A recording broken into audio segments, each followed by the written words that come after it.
Halo semuanya, perkenalkan saya Megatlina Hanatira dengan NIM 2023-011-042 dari kelas Akuntansi B.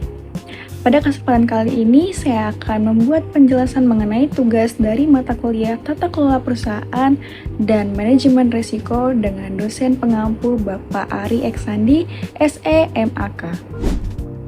Banyak perusahaan yang terlihat sudah menerapkan manajemen risiko karena punya dokumen, SOP, dan komite risiko. Masalahnya, sistem itu sering hanya berjalan sebagai formalitas. Risiko memang dicatat, tetapi tidak benar-benar dipakai sebagai dasar saat perusahaan mengambil keputusan penting. Pada akhirnya, perusahaan merasa aman karena punya sistem, padahal risikonya tetap dibiarkan tumbuh. Penyebab utama kegagalan manajemen risiko biasanya bukan ketidaktahuan.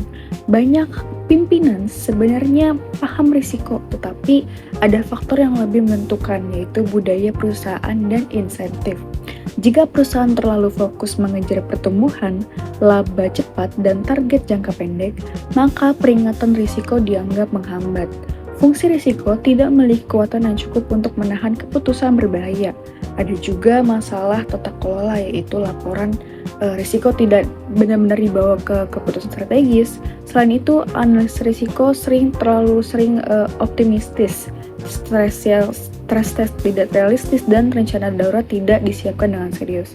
Jadi kegagalannya lebih banyak karena kurangnya komitmen, pengabaian sinyal, dan budaya yang menomorsatukan target.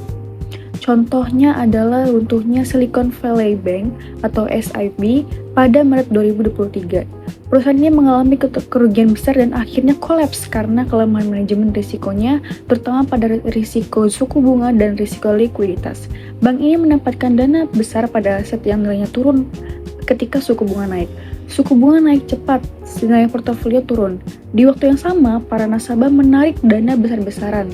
Ini terjadi karena basis deposan SIB terkonsentrasi pada perusahaan risiko dan venture capital serta banyak simpanan yang tidak diasuransikan. Ketika muncul kekhawatiran, mereka langsung menarik dana secara cepat dan masif, sehingga bank tidak mampu memenuhi kebutuhan likuiditas.